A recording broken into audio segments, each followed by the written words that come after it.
Hey everyone, welcome back to Witnessed. It's your host, Elias Crowe, and today I've got a story that's going to chill you to the bone. You know those tales about the wild calling to us, tempting us with its beauty, but reminding us it's got teeth? Well, buckle up, because we're diving into a real-life nightmare from the heart of Siberia's untamed wilderness. This one's about a young kid, just trying to make some summer cash, who stepped off the beaten path in a place called Ergaki Nature Park and paid the ultimate price. It's a story of adventure gone wrong, human error, and a reminder that Mother Nature doesn't mess around. If you're into survival stories, bear encounters, or just want to hear how close we skirt disaster sometimes, hit that like button now and stick around. This will take about 15 minutes, so grab a snack, but maybe skip the trail mix if you're feeling squeamish. All right, let's set the scene. Imagine this: towering granite peaks stabbing the sky like jagged teeth, crystal clear alpine lakes mirroring the clouds, and dense forests of cedar and pine that whisper secrets in the wind. That's Ergaki Nature Park, tucked away in the Sayan Mountains of southern Russia, right on the edge of Mongolia. Folks call it Russia's Yosemite. Yeah, like that iconic California spot with its sheer cliffs and epic hikes. It's a hiker's paradise, drawing adventure junkies from all over. In 2020 alone, over 13,000 people laced up their boots and ventured in. Why? Well, you've got well-marked trails to keep you from getting lost, scattered campgrounds, cozy tourist lodges, and even outfitters offering guided treks. These companies, they're pros at turning the wild into a vacation. Think multi-day expeditions where you hike by day, crash in fixed tent camps by night, and wake up to bird song and fresh mountain air. But here's the thing, and this is where it gets real. Ergaki isn't some manicured state park with guardrails everywhere. Venture off those marked paths, and you're in thick underbrush, what locals call a pishtarnik, a tangled mess of cedar thickets and fallen logs that feels like the edge of the world.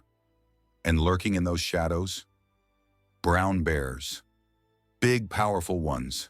Siberia's home to about 30,000 of them, and in Ergaki, they're the undisputed kings.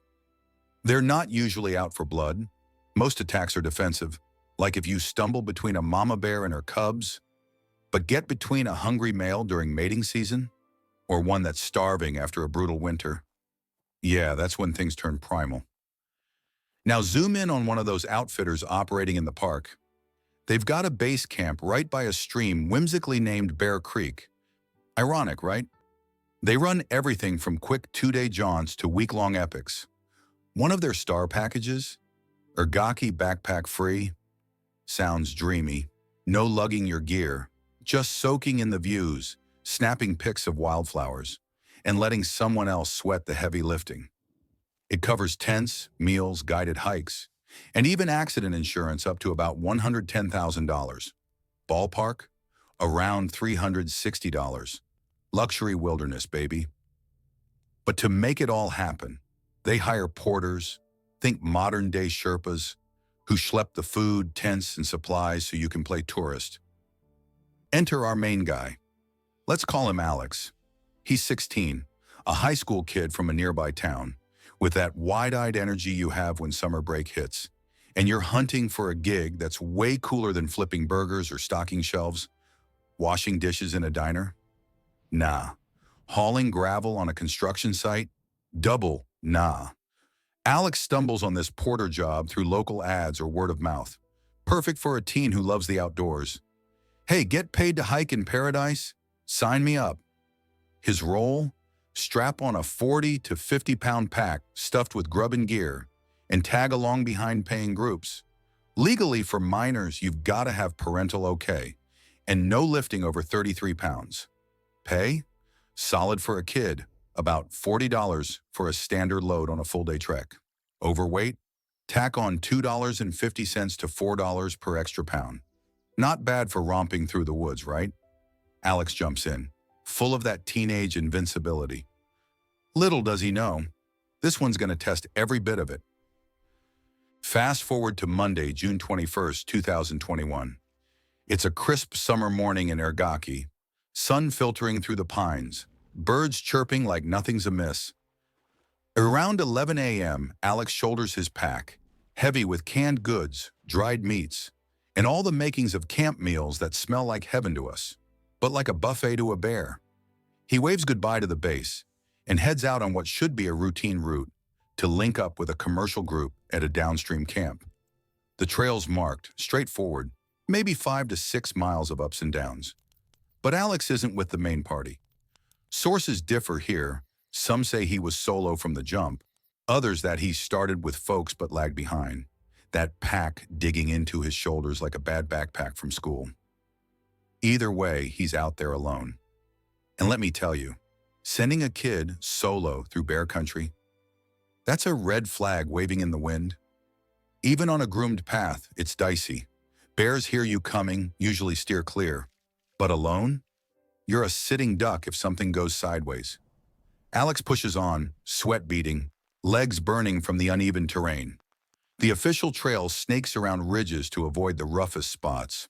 Smart design, but time's ticking. And that pack feels like it's gaining weight by the minute. Screw it, he thinks. Classic shortcut temptation. He veers off into the Piktarnik, that knee-deep snarl of ferns, mossy boulders, and low-hanging branches. It's quieter here, more direct. Saves maybe 30 to 45 minutes. Feels like a win. But in reality, it's like flipping a coin with your life. He's now deep in uncharted turf, where bears roam free, marking their territory with claws on trees and scents in the air. And June, peak mating season, males are pumped on testosterone, territorial as hell, ready to charge any intruder. We don't know the exact moment it happened. No witnesses, no phone footage. But picture this, Alex crashing through the brush, maybe humming a tune to keep spirits up, when rustling ahead stops him cold. A massive brown bear, 400 pounds of muscle, fur, and fangs, burst from cover. Was it stalking? Ambushing from 20 yards? Or did it just blunder into him, startled? Either way, panic hits. Alex drops everything, fights, runs. We'll never know. What we do know, the bear overpowers him fast. Claws rake, teeth tear. It's over in minutes. The beast drags him into a thicket, starts feeding. Horrific, I know. But nature's raw. Survival of the fittest, no mercy. Back at the downstream camp, clocks tick past 4 p.m. Alex is overdue. The group mills about, tourists unwinding after their hike, guides prepping dinner. Whispers start, "Where's the kid with the supplies?" By 6:30 p.m., concern turns to action. 2 guides rally a search party, grabbing headlamps, gloves, and basic gear. They rope in 2 volunteers from the group. Let's call them Mike and Tom, regular guys, mid-30s, here for a paid escape from city life. Mike's the storyteller type, a bit of a rugged type who packs a pocket knife and a signal flare just in case. Tom's more the quiet supporter. No formal bear training for these dudes, just enthusiasm and a splash of liquid courage. Mike admits later, he'd knocked back half a tumbler of cognac by the fire, blasting some rock tunes on his portable player, exhaling smoke rings into the twilight. Relaxed vibe, you know? They split into pairs, Mike with guide Artem, Tom with guide Nikita. Plan, sweep possible detours, meet up in an hour. Mike and Artem's loop is shorter. Half hour out, check the lakeside camp at Svetloy Lake. Quiz anyone camping there. Nada. Heads back, chatting about life, work, the usual. Dusk's falling, shadows lengthening. About 500 yards from base, bam.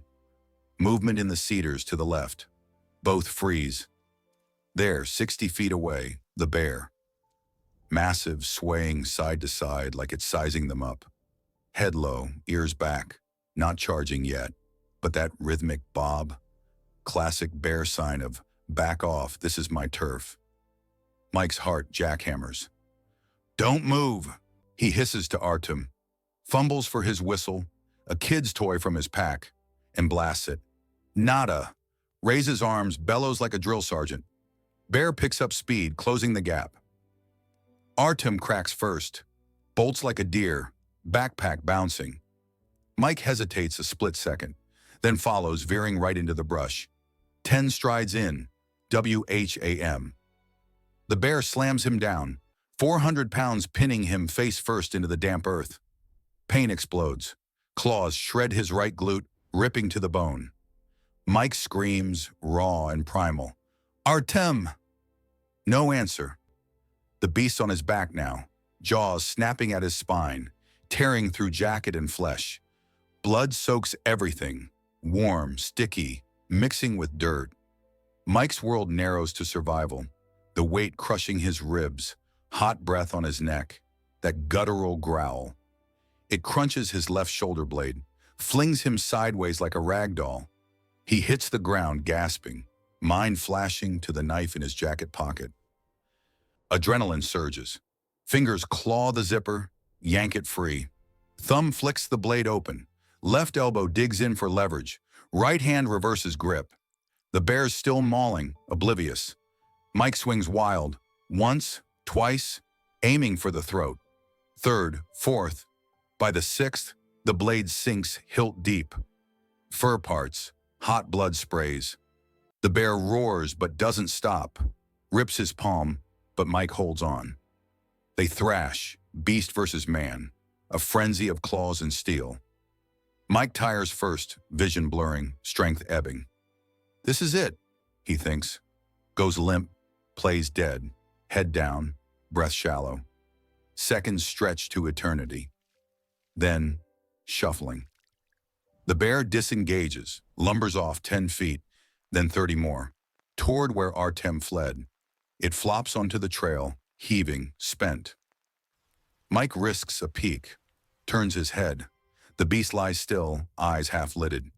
He rolls onto his back, gore everywhere, pulls the signal flare from his other pocket.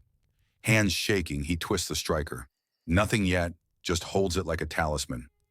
10 minutes tick by in agony, blood pooling. Gotta move. Flips prone, crawls backward. Blind terror of what's behind. 30, 40 yards. Dives behind a fat pine trunk. Curls up, forces slow breaths. Tests his legs. Wobbly, but they work. Stares at the bear, backs away 20 steps. Then floodgates break. Pure flight mode. He sprints a kilometer to camp, lungs burning. Glancing for pursuit tracks. None. Bursts into the clearing. Shouts drowned by clanging pots. Tourists are already spooked, banging metal to ward off beasts. Artem made it back, screaming for rangers and emergency crews. Mike hauls up the final slope, collapses into stairs. Knife dripping in one fist, unlit flare in the other, jacket a crimson ruin. Peroxide, bandages, now! They swarm, flush wounds by firelight, wrap what they can. Pain, like fire ants in his veins. He and Artem huddle, piecing it. That was the spot? Oh God. The other pair? Still out there, clueless. Group clusters by flames. Girls white-knuckling spoons on pans. No one daring tense. 9 hours of hell stretch into night. Emergency services, Russia's equivalent of search and rescue, roll in after 3.5 hours of brutal trail. Armed rangers lead, lights sweeping. Mike's rerouted to the road. 6 miles of gnarly path for medevac. Tom's pack on his back, heavy as sin. Artem guides to the kill site. Halfway, eyes glow in beams. Shots crack. Bears hit, bolts. Then a ranger's voice. The boys here. Stomachs drop. Alex's remains, head and neck gone, one leg gnawed to bone. Half buried under brush, the bear's feast interrupted. They bag the horror, trek out under stars. Mike's choppered to hospital, scars for life, but alive. Dawn breaks, rangers track bloody prints, corner the beast as it charges again. Boom, end of the line. One less man-eater in the woods. So, what the hell went wrong? Park director Igor Gryazin pins it on a late snowy spring. Bears skimping meals, hangry and bold. Fair, but June 21st? That's midsummer. Even chilly, they're not May-starved. More like that shortcut into bear turf during mating frenzy. Alex Solo, recipe for disaster. Bears ghost groups, target loners. That food pack bag, scented siren call. No bear spray, no whistle drills, no buddy system. The outfitter's fault, cheap labor over safety. They could have issued pepper spray, mandatory in U.S. parks like Yellowstone, scent-proof barrels or paired porters. Instead, cut corners for profit.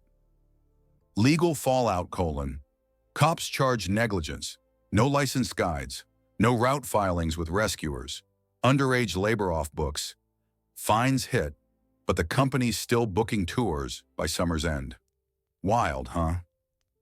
Lessons? Plenty. Hike smart, stick to trails, groups of 4+, bear bells jingling, pack spray flares, practice them. Food? Hang it high or seal tight. Spot a bear? No running, back away slow, talk calm, look big if charged. Bluff charge? Stand ground. Real attack? Fight like hell. Eyes, nose, throat. Folks, Ergaki's magic, but respect the wild. Ever had a close call? Drop in comments. Smash subscribe for more tales. Next up, something oceanic. Stay safe out there. Peace.